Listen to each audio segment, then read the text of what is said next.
Debbie Solaris, welcome to Nature of Reality Radio. I probably did hear about you on Gaia, um, and I saw your site, saw your channel, all the things you talk about. Definitely stuff I want to discuss on my show, galactic history and whatnot. That's my kind of thing. That sounds great. Thank you Yes. for having me on. It's a real pleasure to be here.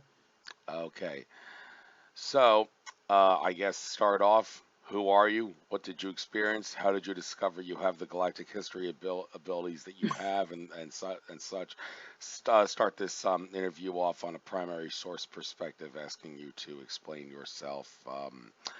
So you got the floor. Who are you? What Okay. did you experience? Go right ahead. Okay.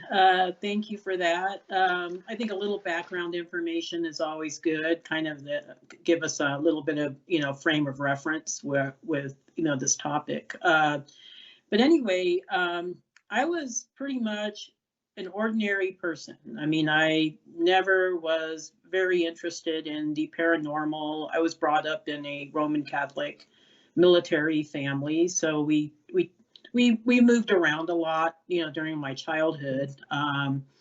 And My father was military, uh, so needless to say, everything that we were focused on in my family was very much in the material world. So I wasn't brought up with any kind of understanding of the paranormal or extraterrestrials, UFOs, any of that sort of thing. So basically, like I said, I had a very ordinary upbringing. I am a Navy veteran myself, so I spent a few years in the U.S. Navy, and I pretty much worked for government for most of my adult life. If not in the military, I worked for various health departments, throughout in Arizona and Colorado. So and a little bit in the IT field. So during the dot-com boom, I worked a couple of IT jobs for a couple of years. So, like I said, I came from a very kind of, I would say, very grounded background. I didn't really start getting interested in UFOs until I started dating my now partner. Uh, he was very interested in the paranormal and would read UFO magazine all the time. And so I started reading some of the articles, and I thought it was pretty crazy. Honestly, I was very much a skeptic. But because he was interested, I would read some of the articles about UFOs, just so we could have something to talk about. But for the most part, I didn't really think they were real. Things changed for me in 2012. So in 2012, I was just going about, I would say, my day-to-day life, and needless to say, I was just noticing there was a lot of changes on our planet. A lot of people were talking about the Mayan calendar ending. There was changes in our political structure and just overall changes on the planet that I was really concerned about. It's like, wow, there's a lot of stuff happening.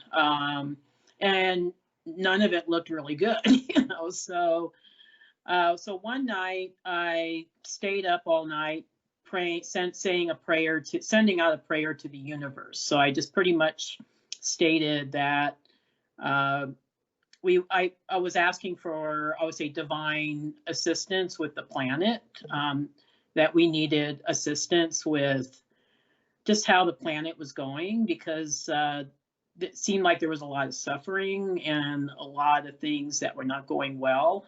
And I was mainly concerned with environmental conditions, but also I would say overall, socioeconomic structure as well, and the political structure. So I just sent this prayer out to anybody that would listen. So it either, angels, God, Jesus, Mother Mary, I don't know, ascended masters, even galactic brothers and sisters. So just sent it out. Didn't think anybody heard my prayers. So 2 weeks had passed by, and no, nothing happened. It was just like, okay, another prayer that nobody heard, but and I went about, my normal day-to-day life.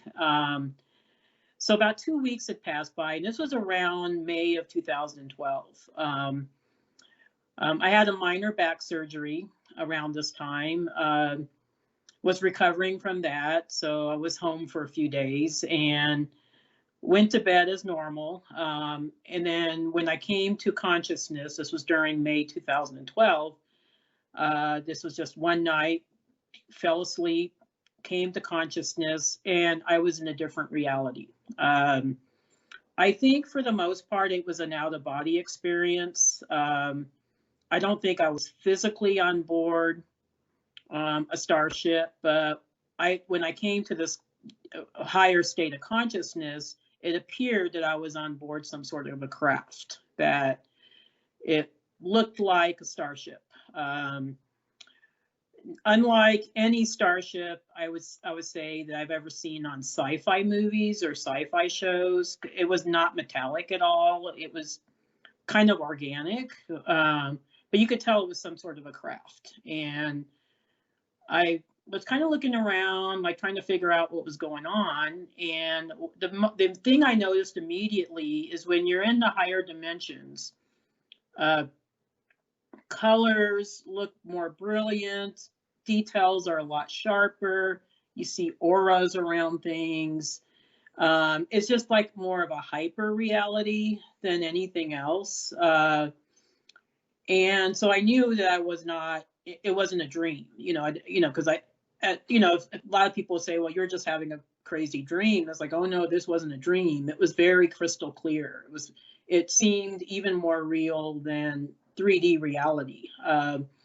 So I was looking around, and the ship seemed like it was guiding me towards a space on board the ship. And so it told me that, the ship has some sort of intelligence, because it seems to be aware that I'm there. And so it guided me to the space, and it looked like it was some sort of an orientation room. At least that's what the beings in this room called it.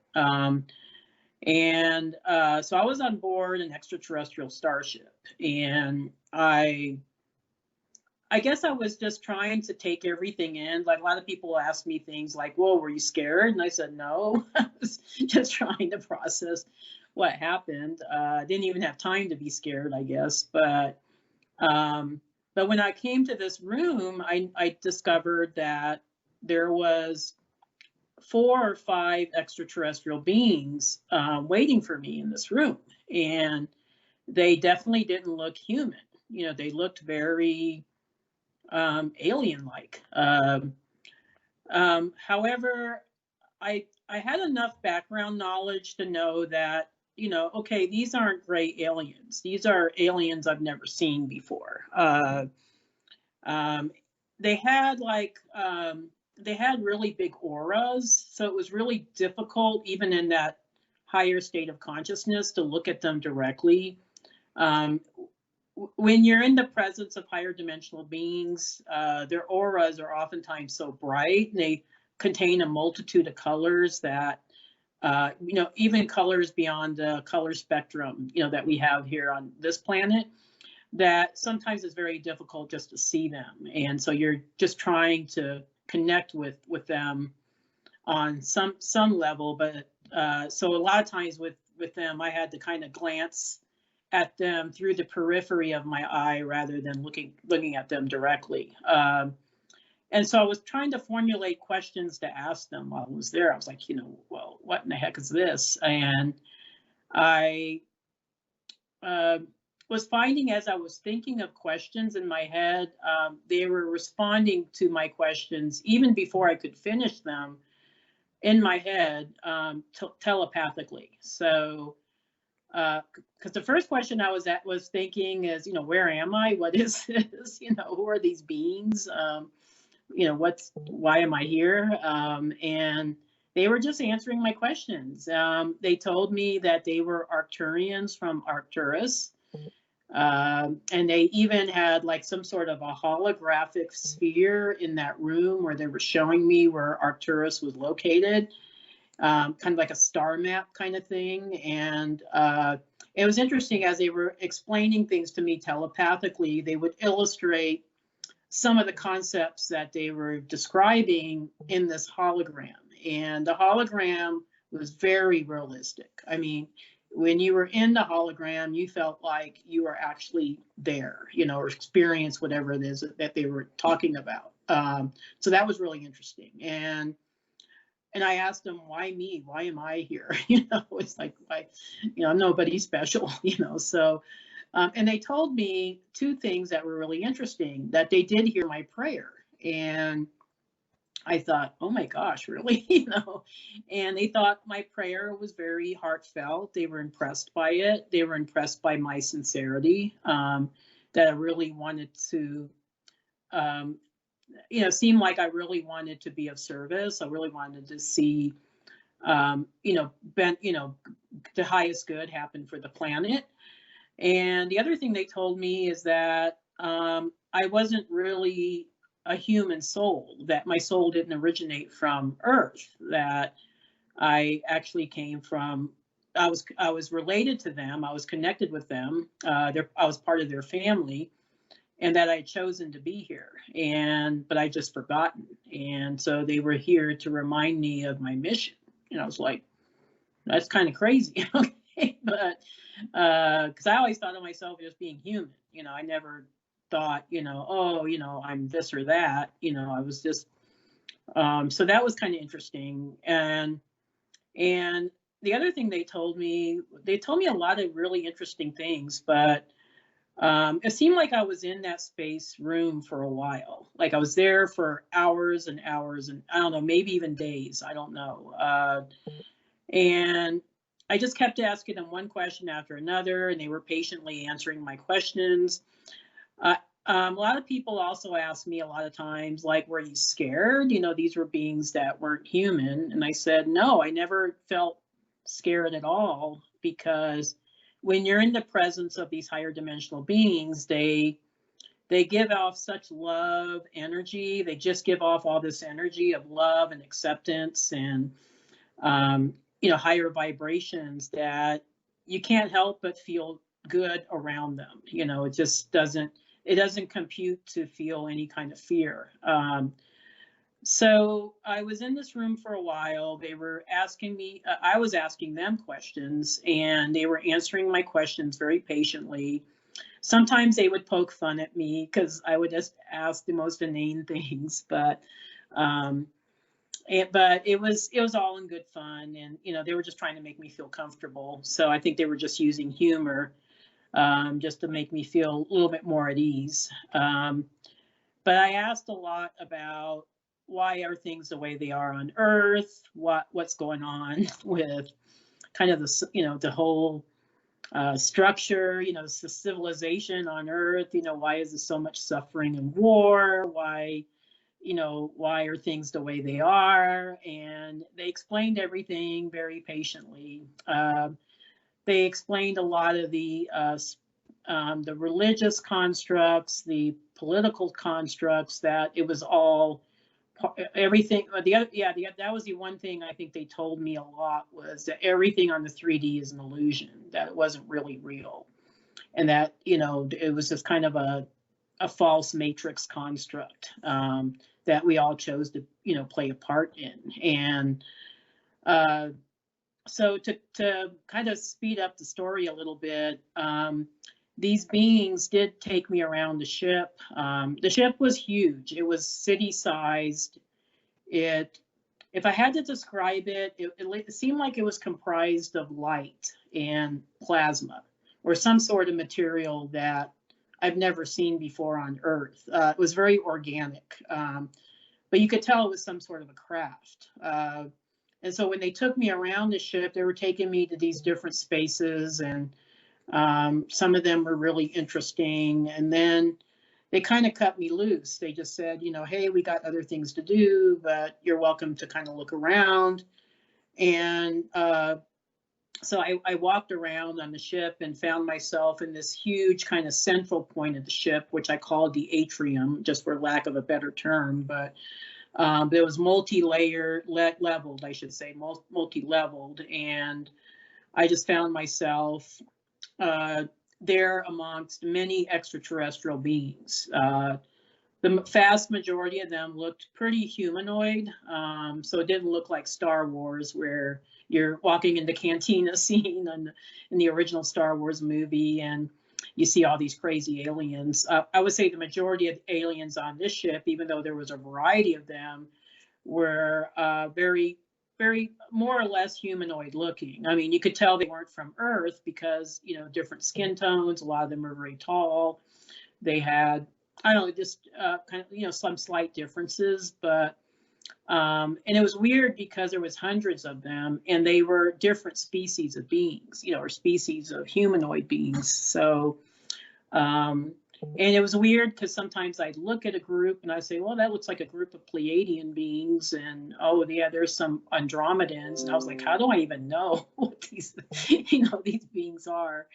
What was cool about this space is it had various levels. It was huge. And there was these light shafts that would take these beings across the space. And it kind of looked like just a beam of light that they would step on, and it would just kind of move them across the space like some sort of an escalator or something. So I called it the light escalator. And I thought, wow, I want to experience that. I want to see what it's like to ride one of those. So I saw one, I kept stepping on it, and it kept throwing me off. And I was like, wow, you know, what's going on? And then the third or fourth time I got thrown off, I was a being that was close by caught me. And when I looked at him, I was like, wow, this is like unlike any human I've ever seen before.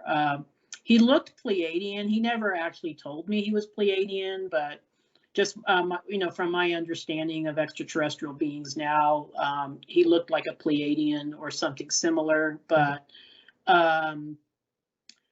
he kept telling me telepathically in my head that the reason why it's throwing you off is because you need to set intention. You need to set an intention of where you want to go, or specifically where you want to go before you step on it, because otherwise it's not going to know where you want to go.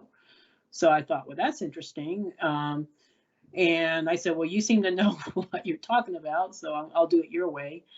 And so I started thinking about specifically where I wanted to go in the atrium. And then when I stepped on the light shaft, I would say the fourth or fifth time, it started taking me across the room. And it looked like a rainbow. I mean, it had like rainbow colors. It was a really weird, I'd never seen anything like that. And it looked like a shaft of light. It had no structure to it. So I was going across the room on this shaft of light, and then all of a sudden I woke up and I was back in my bed in my bedroom, you know, at home. And I knew something extraordinary had happened, you know, and of course the first person I told about this experience was my partner, Terry, and he thought I was having a crazy dream. He didn't think it was a real experience. And now he believes me, but, you know, because I've been telling the story for about 10 years now, but at the time, he thought I was just having a crazy dream. But I knew something extraordinary had happened. I guess after that experience, I did have a second visit on board the same starship. This was in December 2012, different night, same thing happened. I fell asleep. And when I came to, I was in this different consciousness, but I was on board the same ship. And this time I didn't meet with the Arcturian beings. I met with the Pleiadian being that had helped me on the light shaft. And this was a little bit of a shorter visit. I was in the same orientation room, but he basically gave me some more personal information about some family members, and you know, just some more, I would say, personal information, I guess, to give me some background information. And then the visit was cut short. and then I was back in my bed, like the last time.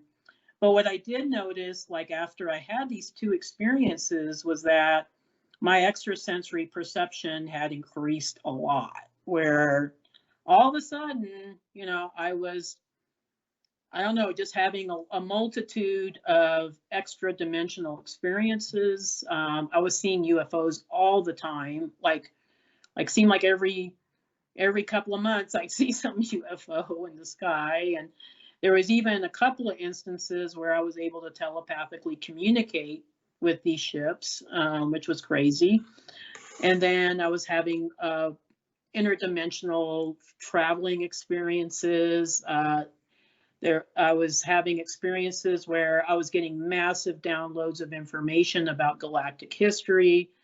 I thought I was going crazy. I was like, where is this information coming from? Is this real? Am I making it up? And it prompted me, I think, to take a lot of spiritual classes. So I would say the 2 years between 2012 and 2014, I took a multitude of spiritual classes, just trying to understand what happened to me, trying to get an idea of, you know, why am I having these experiences? What's happening with me? The other thing I noticed was that I was accessing information about people, and it was just random information like, oh yeah, this person's a Pleiadian starseed, or they've had lifetimes in the Pleiades, or you know this, or Andromeda, or something, or I encounter people and I'm like, oh, their ancestor was a Celtic warrior, and I would just get this really kind of random information, and a lot of it seemed pretty accurate, you know, so. And I did a lot of research at the same time. So I was, you know, as I was getting this information, I was starting to do research online, reading a lot of books, just trying to see, okay, am I making this stuff up? Is it real? And so I was correlating it with experiences that other people have talked about. And one of the people, I would say two of the people that kind of correlated what I was experiencing was Alex Collier. I read some of his accounts. I was like, wow, you know, seems like a lot of the information he got or received was kind of similar to what I'm receiving.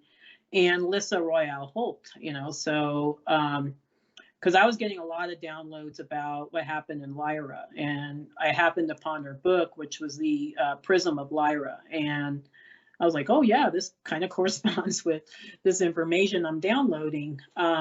Eventually, I would say this was probably around 2014, I did started taking Akashic reading courses just locally here in Colorado. I live just south of Denver in kind of the Front Range area of Colorado. And one thing I have to say about Colorado is we're pretty spiritually progressive here. I mean, every kind of spiritual concept, spirituality, we just have it all here. So it's not hard to find, you know, a course or, you know, something here that, so that's why I was able to take so many spiritual courses, because it's just prevalent in the Front Range, particularly Boulder, but also Denver and even Colorado Springs. But what so I started taking these Akashic courses, and I just found like, oh wow, it's real easy for me to get into the Akashic records, and I started doing Akashic readings, and I just found I had a knack for it, and I was able to download people's information. I mean, beyond Earth records. So it's not just past lives on Earth, it was also galactic lives. And this kind of corresponds, I think, with the information that Dolores Cannon was receiving as well. But I found that a lot of people that were coming to me for readings were not originally from Earth. They, you know, they had souls that originated from other dimensions, other realities, other star systems. And so I would say between 2015 until now, or actually even 2014, I've been doing Akashic Records readings for a while. And I think this is kind of added to the information that I was receiving, because every time I'd go into the records, I'd find some new information, or something that I didn't know before, or on some particular star system, or just on the overall galactic history, why people are the way they are. How did galactic history have an influence on civilization here on Earth? How these stars people, why did they decide to inhabit Earth or colonize Earth? So it's just layers and layers of information, which kind of took me to where I'm at now. I basically consider myself a galactic historian, I would say foremost. I'm also an Akashic Records Reader. A lot of people will reach out to me to have personal readings with me because they're on their own spiritual journey and trying to remember, who they are and why they came here. So I assist with that. I've been fortunate to be asked to be on Gaia TV a few times, talking about galactic history and star races and kind of starseed phenomena and that we're all experiencing right now, and also related to the ascension. Why are we here? So that kind of takes me to where I'm at right now. I didn't really start publicly talking about my ET contact experience until 2015. There was a near-death experiencer group in Denver that I think they did like some sort of a ET panel where they got experiencers. I think there was 5 of us that was on a panel, and so they asked me to be a part of it. And honestly, I didn't want to really talk about my experience, but I got talked into it. And after that, I guess my story was well received. So I was asked to do a presentation at the University of Colorado in Boulder on galactic history. And so that's how I was starting to get more well known, at least in Colorado. So then I started doing some, people got to know me. Several Gaia employees started going to me for readings. And that's how Gaia found out about me. And then I was just asked to be on the Beyond Belief show. And I've been on several shows since then. And you guys will see me also on I've been on Beyond Belief, Open Minds, and then you'll see me again on Deep Space. So you'll see me next season on Deep Space. So I've been on a few of their programs, but so I'm just here trying to, I guess, fulfill my mission, So I consider my mission to reconnect Earth and Earth people to our galactic heritage, our galactic origins. Who are we? Why are we here? What are we meant to experience here? So I hope that answers your question. I feel like I've been talking for a while. It's been like 30 minutes. So I hope that answers your question. But oh yes, but there's so many more questions to go, and that was a great personal, enlightening primary source perspective story you had there.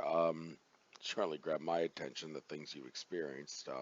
It's been crazy. Yes, It's been a yes, crazy I'm sure, ride. sure it Yeah. has. And come to think of it, seeing what the stuff you have to offer, we got about half an hour left. I think I'm just going to make usually my interviews in the present day anyway.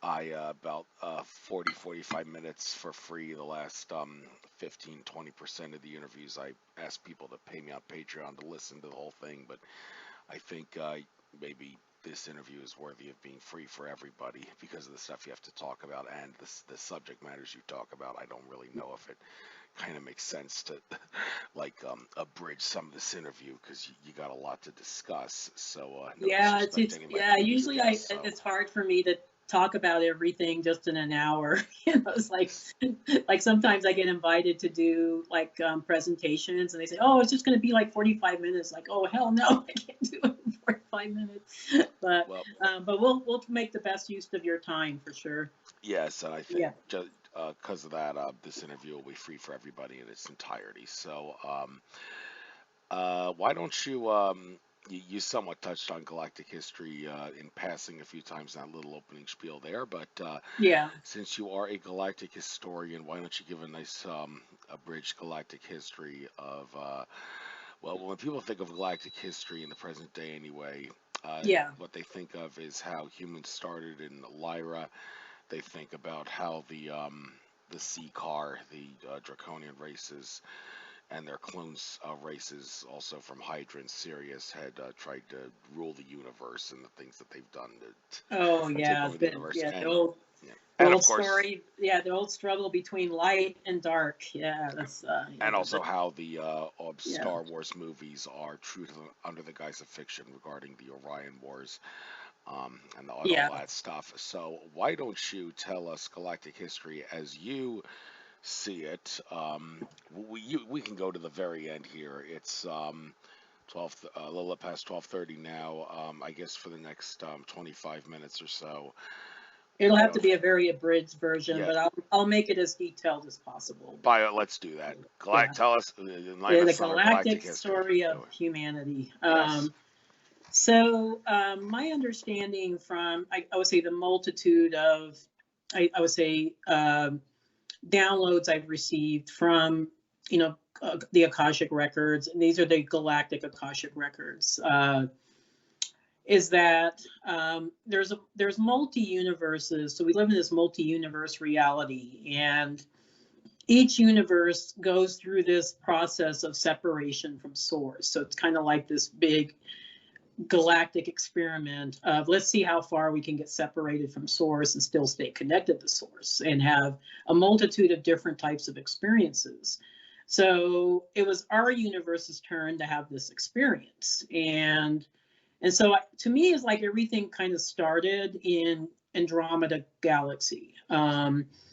So Andromeda Galaxy was supposed to be the galaxy to have this backdrop of this separate, this descent into physicality. But Andromeda Galaxy is so high vibrational that they couldn't sustain physicality as we understand it. So the Andromeda Galaxy Soul Group, because they were higher dimensional beings, we're talking about etheric beings here. These are light beings. Created another galaxy where it was slightly lower dimensional so that they could do this experiment. And so this is the Milky Way galaxy. So the Andromeda Galaxy birthed the Milky Way. And there was a portal that was created called the Antares Stargate, which was I would say the portal between Andromeda Galaxy and the Milky Way, and which was located very close to Galactic Center. So Galactic Center within our galaxy here is located between the constellations of Scorpio and Sagittarius. Antares, the Stargate, is actually the biggest star in the Scorpio constellation. So from here, there was galactic groups that were developed that were kind of the overseers of this, I would say, experiment that was about to occur. And so they had to choose, I would say, a location to create this physical reality. And they chose the Lyra constellation because it had the conditions most, I would say, most favorable for habitation, for physical beings. And this is true even today. I've done some research on astronomy, and what was interesting is that I found that most of the inhabitable planets, other than on planet Earth, are actually located in Lyra constellation and Alpha Centauri. So those are the two of the prevalent star systems that have, I would say, the most physically inhabitable planets. So I was like, oh wow, the Akashic Records told me something that was kind of proven by science. So it's kind of pretty cool. So needless to say, these higher dimensional beings, which we'll call the Elohim, so these were the beings that had separated from source, and they were co-creator beings, created physical planets in Lyra. And Lyra was had the most beautiful planets, and there were several of them, you know, so it wasn't just one or two planets. There was, you know, several beautiful inhabitable planets, and these beings were creating physical versions of themselves on these planets. And so there was kind of like a hybridization process going on where, because some of these beings were feline-esque or avian, you know, they were creating kind of like versions of themselves, but then it became kind of more hybridized, and they became more humanoid. So this has been, you know, so Lyrax existed for thousands and thousands of years, went through their, you know, multitude of evolution. So these were beautiful paradise planets. And so a lot of these etheric souls wanted to incarnate on these planets because they were so beautiful. And they wanted to experience what it was like to be physical. And so a lot of us currently on Earth that I would say that there's quite a few starseeds on planet Earth at this time. I know Dolores Cannon has based her life work on a lot of this information, but she's one of my heroes, by the way, so I bring her up a lot. But but a lot of us actually originated from these different star systems, you know, so we're ancient, we're all ancient souls, you know, we've all had a multitude of experiences, you know, so so a lot of us wanted to experience what it was like to have life, you know, physical life on the Lyra system. And there was several planets. There was Avalon, Avion, Bila, Tika, you know, so a lot of the little planets, and they were abundant planets. In the meantime, there was Lyra just happened to have the misfortune of being located right next door to a star system called Draco. And Draco contained beings that were originally, I think, existed in a different universe, but they had gotten, I would say, ousted from that universe and was deposited here in our universe in the constellation of Draco. And their planets were not abundant. They, you know, it was, they, you know, they lived on very barren planets, and they were pissed off. You know, these were service to self kind of beings. So we're talking about reptilian, the reptilian caste, the Siakar and the warrior caste reptilians and the dragons and all, you know, all the various caste levels of reptilians. And so they, the warrior caste reptilians were the ones that started all the problems. The dragons were kind of neutral. So dragons are considered to be kind of like higher caste or upper caste beings. My understanding is they didn't exactly help the Lyrans, but they weren't intact, you know, instigating the wars either.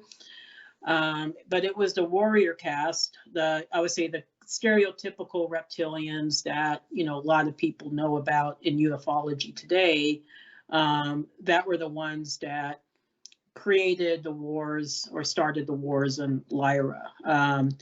So basically, I would say, just to give like a really brief overview of what happened in Lyra. Lyra had existed in peace and unity consciousness for thousands of years. You know, they had different types of beings that lived there, and they all coexisted in you know, peacefully. And but they had beautiful, abundant planets with a lot of resources. So the Draconians saw these planets and they thought, you know, hey, we could use those resources. Let's just conquer that system. And they really didn't have any regard for the life that was already on there. They just thought, you know, themselves. They just wanted to take over that system. So they deceived the Lyrans into believing that they wanted a peaceful treaty with them, but actually all they wanted was access to the planet so they could see how they can ambush it, in which they did. So pretty much that it was probably the most catastrophic event that has ever happened in our universe, definitely in our galaxy, but probably even our entire universe. Complete planets were destroyed. according to Lissa Royale Holt, she says that there was 50 million Lyrans that lost their lives. I saw this in the records myself, so I can correspond with that.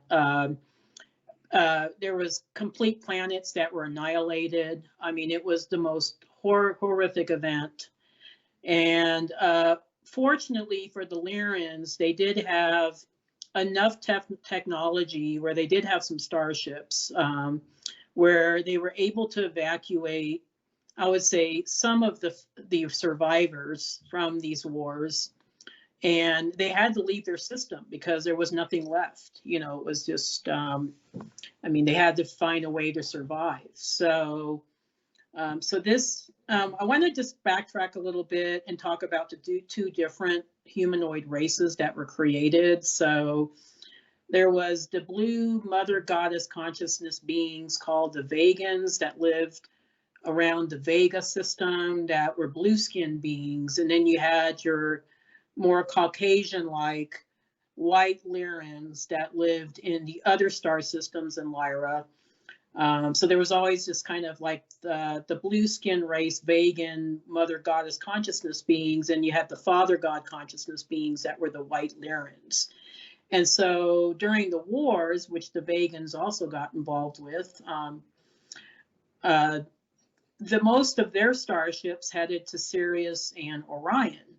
Most of the white Lyrans headed to Pleiades and Andromeda. And this is also correlating with, I think, some of the information that Alex Collier has downloaded. So this brings us to the development of different star races and different star systems. So everything started off in Lyra. So Vega is also located in the Lyra constellation. And then when these survivors that tried to escape, you know, were trying to survive, they colonized a multitude of systems, you know, throughout our galaxy, with Earth being one of those systems, you know, so Earth was also a part of that. The majority of these groups, I would say at least the star groups that are most related to Earth, or, you know, where we have majority of our genetics on Earth come from, is the Pleiades, Sirius, Arcturus, Andromeda, Alpha Centauri, Orion. I mean, there's a multitude of systems.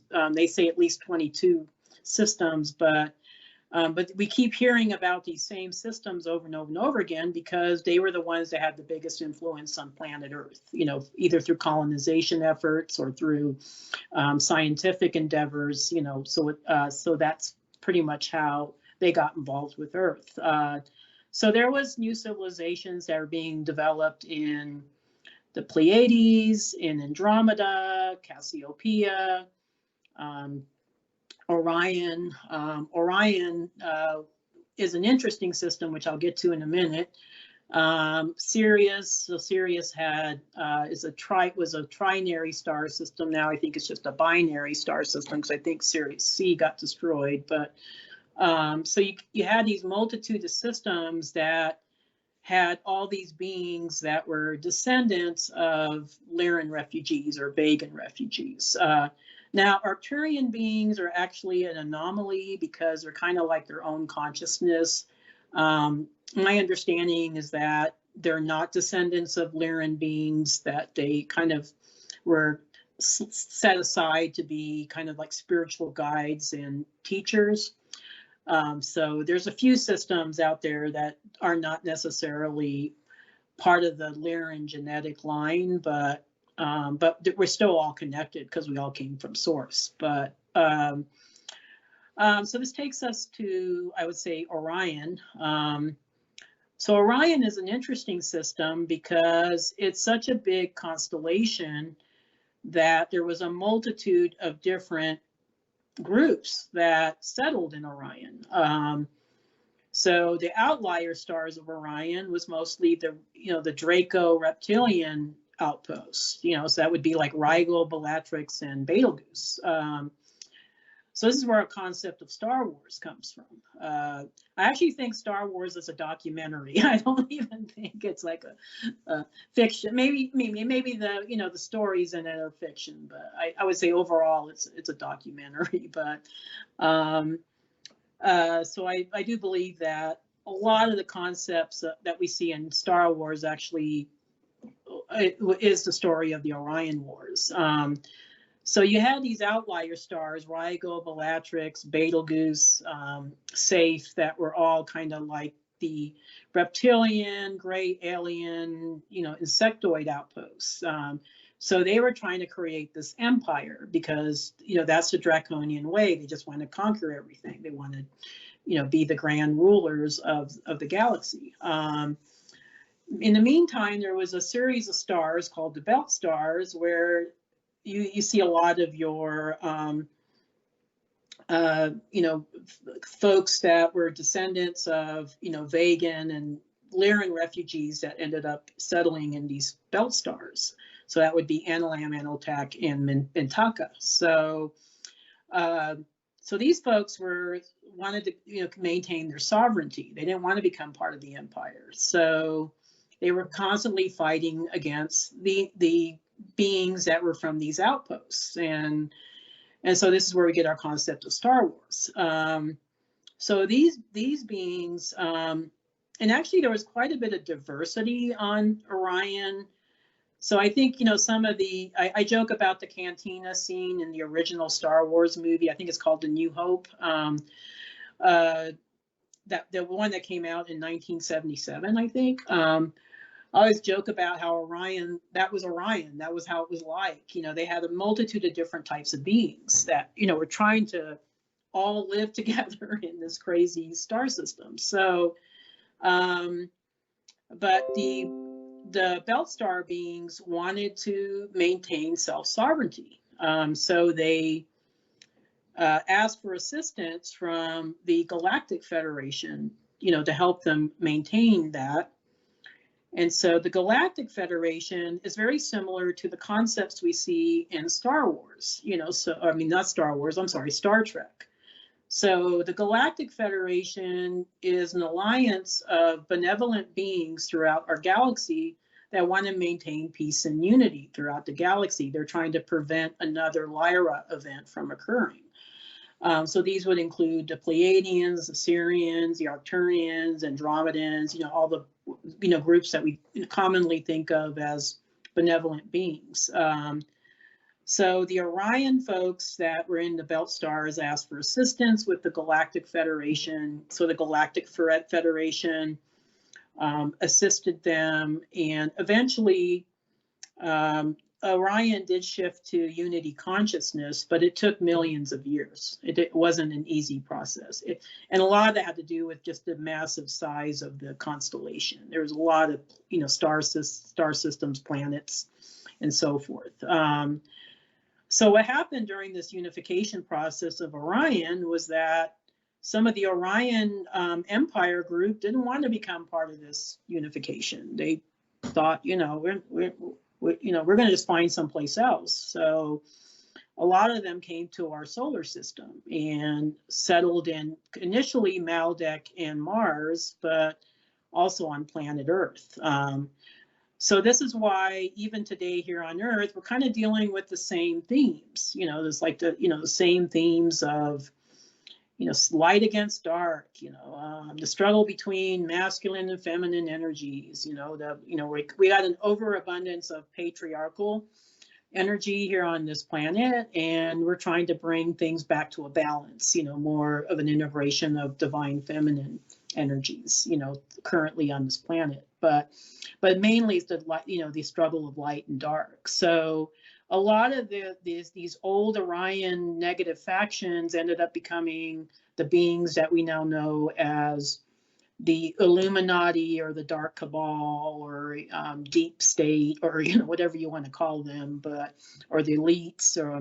So they pretty much taken over planet Earth, and they're trying to keep Earth under their control. And Initially, Earth, when it was created, so Earth was always kind of an anomaly, even within the galaxies, in the sense that there was a multitude of extraterrestrial groups that were contributing DNA to this planet. It was meant to be a living library. So you had, they say it was at least 22 different star groups, but I think it may have been even more than that. But so we have, that's why there's so much diversity on planet Earth, because we just have genetics from a multitude of these different star systems. And so, so for thousands of, not millions of years, we've had extraterrestrial beings visiting planet Earth and bringing genetics from Sirius or Pleiades or other places, you know, to this planet. And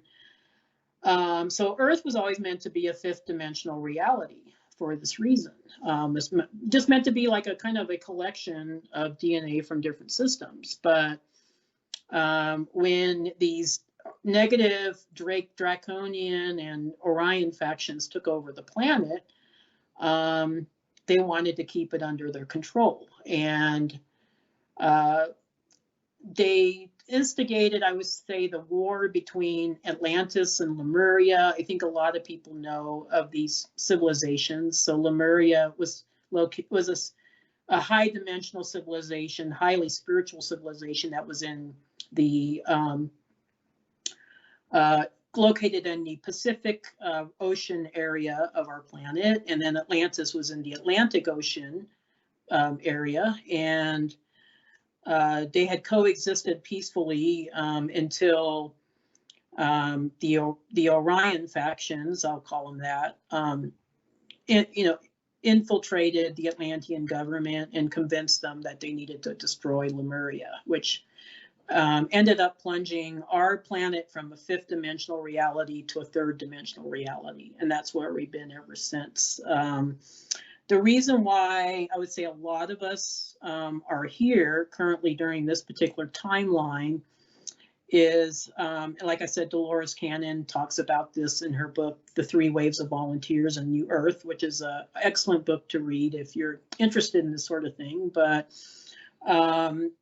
so the concern is, from the galactic councils, is that they don't want to see Earth destroy itself, which almost happened with in World War II with the bombing of Hiroshima.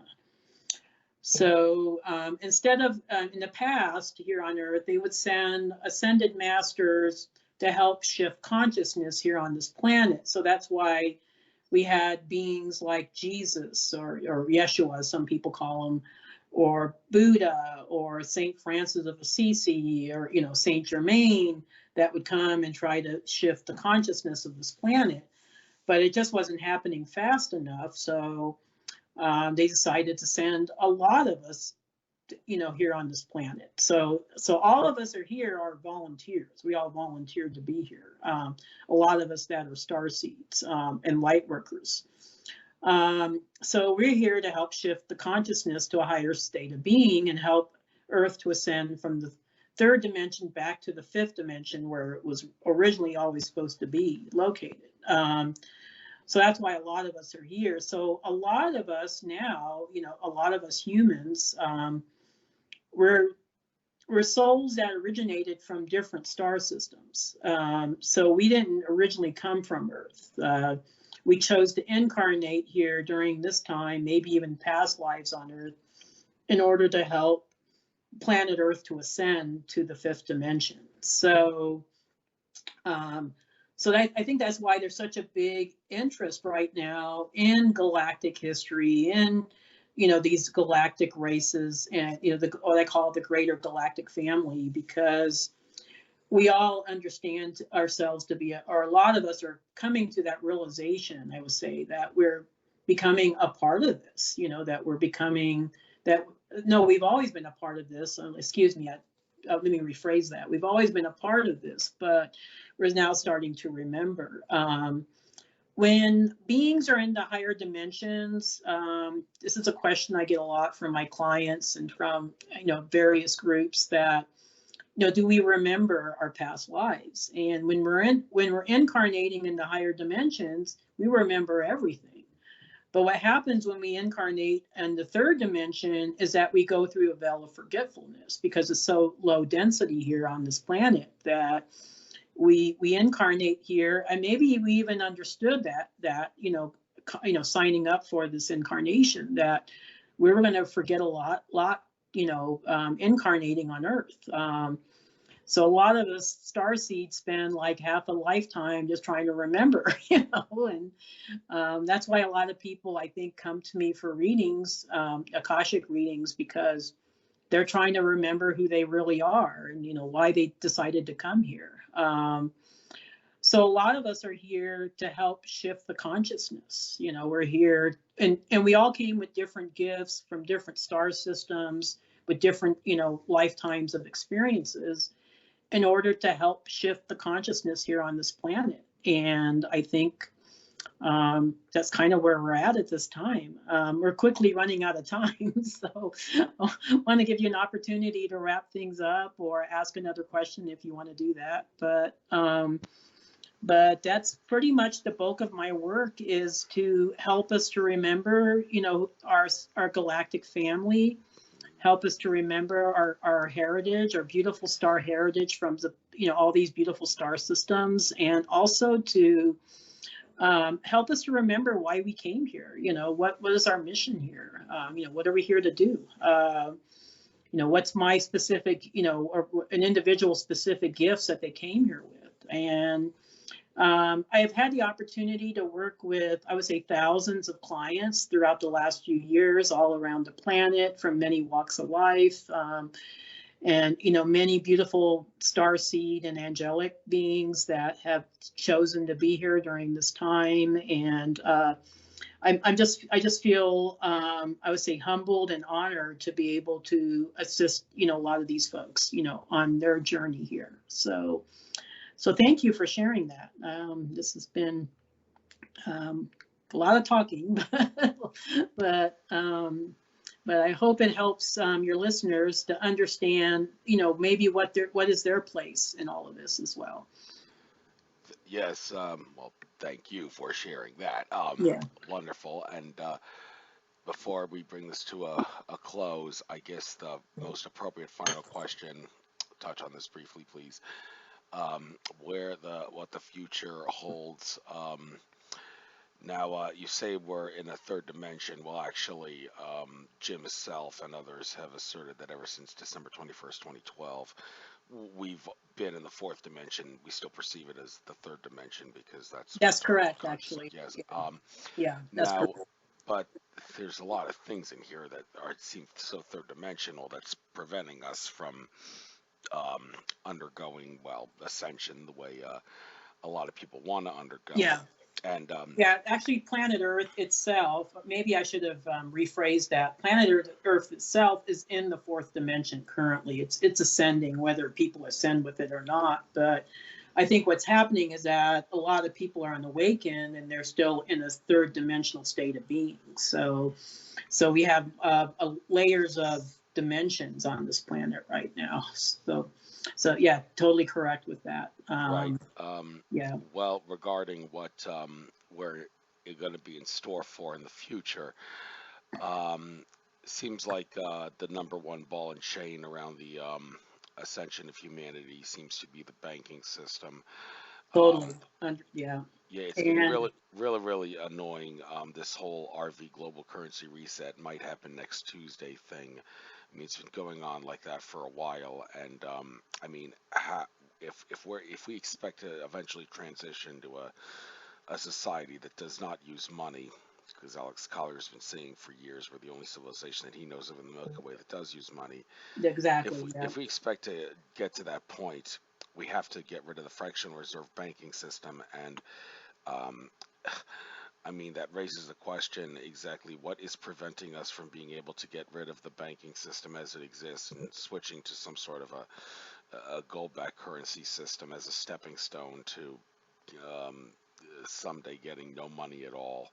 I mean, exactly, do you have any idea what the issue with that is and why it's taking so fucking long, and when we can, sorry my language, but I share your frustration with that. My partner Terry actually follows the monetary thing quite a bit himself, and so I hear about it secondhand from him a lot of times. But I think my understanding is that I think probably what's part of the delay is, and this is going to sound, I don't know, I struggle with it myself with this concept, but is that I think there's, like, if they were to make things change, like dramatically, it would be too much of a shock to the system, and it would create complete chaos. So they have to do it systematically. So my understanding is they're giving us a little bit of time to awaken more people, to get more people out of their, I would say their sleep mode, into more of an understanding of the greater deception that's been occurring on this planet for a while. But there's going to come a point where, you just can't hold off any longer. People are going to awaken, or they're not going to awaken. They're going to have to make their choice, So, but I understand your frustration, because I feel the same way. I'm like, okay, let's get this thing going already. It's like every month it's like, oh yeah, it's going to happen at such and such a date, and it doesn't happen, and oh, it's going to happen another date. The other thing I understand too is that I do think the Galactic Federation is kind of assisting behind the scenes, but they have to be careful not to get too involved, because they don't want to, I would say, violate, the law of non-interference, which is definitely a universal law that's in place, in our universe. But at the same time, they also want to be able to assist enough to get things on board. So, so there's kind of a fine line there between, how much can we assist without, violating people's free will, so there's that concept as well. But I'm with you there, brother. I'm hoping this thing happens sooner rather than all later. right. One more question, and then this Yeah. is probably the final question for the show. You just mentioned the whole law of non-interference thing. I Yeah. actually addressed this at that recent Orlando conference. That was Alex Collier's last public appearance, where I addressed exactly what is this law of non-interference, and why exactly is it that our ET brothers and sisters actually have to sometimes lay a hands-off thing and let humanity suffer. I use the analogy of Peter Parker's Spider-Man, the whole thing, the incident where he that happened in his life that caused him to want to become a superhero, Spider-Man. Yeah. That was when he let that criminal get away, and that criminal who he didn't help the police capture killed his uncle, and he was like, if I had stopped him, my uncle would still be alive.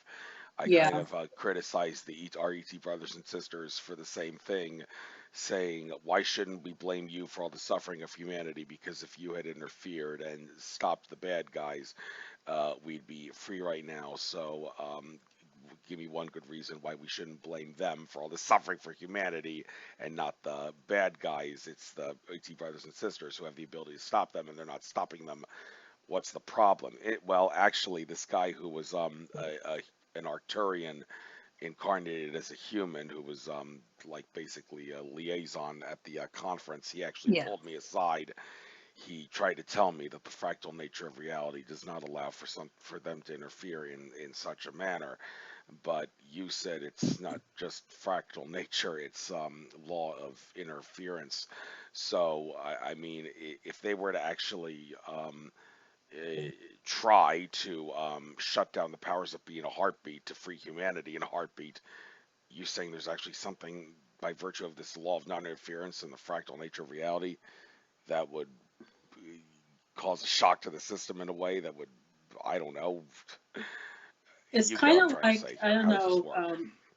I guess you used Spider-Man. I'm going to use that show Quantum Leap that I think used to be popular a few years ago. I think Scott Bakula was the main character, but where he would go like he would time travel like either in the past or in the future, but he couldn't interfere with anything because it would cause a series of events that could change reality and have some very I would say unsavory outcomes. So it's kind of similar to that, where I think they have to be really careful not to get too involved, but yet they are allowed to assist us if we ask them. So I think, in a sense, the prayer that I sent out to the universe, that one time in 2012 was asking for assistance. So they are allowed to help us. They're allowed to respond to us, but they can't just go and interfere with things thinking, oh yeah, we're going to fix this behind the scenes because we think it'll help humanity. So it's a very fine line, and I agree with you. It doesn't make any sense. It's frustrating.